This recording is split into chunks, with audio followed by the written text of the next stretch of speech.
Two bodies are recovered in Baltimore's bridge collapse as crews continue a difficult search for 4 remaining victims. And drivers are about to pay $15 one way every day just to enter this U.S. city. The Morning Rundown starts now. From the Straight Arrow News Studio, bringing the stories that matter to you from across the United States and around the world. This is the Morning Rundown. Today is Thursday, March 28th. Thank you for joining us. I'm Kara Rucker. We begin with continuing our coverage on the deadly bridge collapse in Baltimore following a cargo ship collision. We're learning more about the victims, all construction workers, and the hazardous materials being carried and still on board. Recovery teams were able to find and pull 2 victims from a red pickup truck submerged in the river. One of the victims was from El Salvador, the other from Honduras.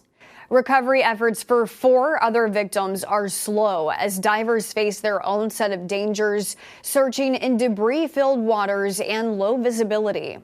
There's more than 1.5 million gallons of fuel and 56 containers of hazardous materials on board. The NTSB says some of those containers have been breached, but the Coast Guard says it doesn't pose an immediate threat. Officials say the ship hit the bridge with more than 30 million pounds of applied force. Investigators have recovered the black box on board the cargo ship, which could hold valuable information. The NTSB says their investigation could take up to 2 years. All wreckage must be cleared before the Port of Baltimore can reopen. The Navy is bringing in barges equipped with cranes to help expedite the process as ships are being redirected to other ports along the East Coast. Escalating tensions along the Israel-Lebanon border led to fatalities on both sides Wednesday as Israeli airstrikes in southern Lebanon killed at least 16 people and Hezbollah militants' rocket fire in northern Israel killed 1 person. Lebanese officials report that the strike on the village targeted an emergency aid center, while the Israel Defense Forces identified the site as a military compound. According to the UN, violence has mostly been confined to the border. A new Gallup poll shows support among Americans for the war in Israel has sunk dramatically. 36% of Americans approve of Israel's military action in Gaza. That's a drop from 40% in November of last year.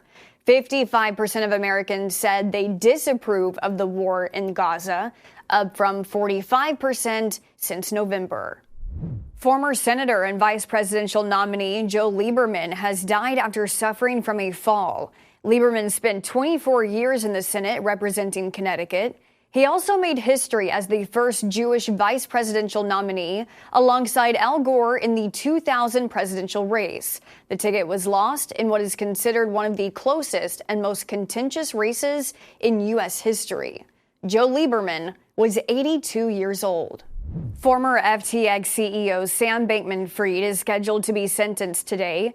Bankman-Fried was convicted in November by a federal jury of wire fraud and conspiracy charges.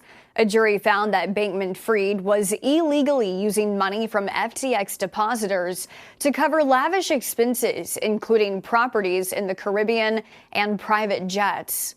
Earlier this month, prosecutors recommended he be sentenced to up to 50 years behind bars for the crimes that shocked the cryptocurrency world in 2022. Drivers in New York City will soon have to pay $15 just to enter the heart of Manhattan. That will be a first-of-its-kind toll in the United States, meant to reduce traffic in the city and pollution. In New York City, transit officials held a vote and have given the green light to what's called a congestion pricing plan.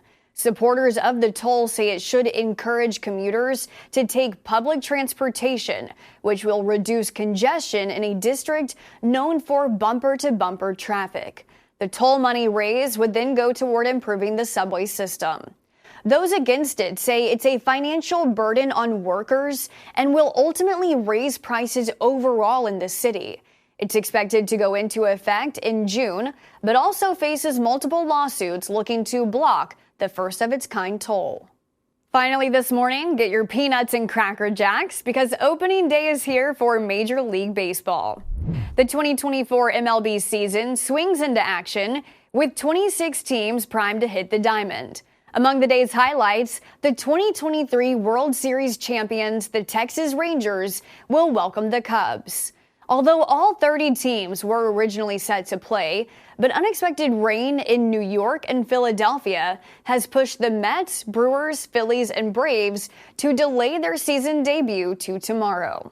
Adding to the excitement, Shohei Ohtani steps onto the Dodgers' home turf for the first time, surrounded by the buzz of those recent gambling revelations and sporting the largest contract ever seen in baseball.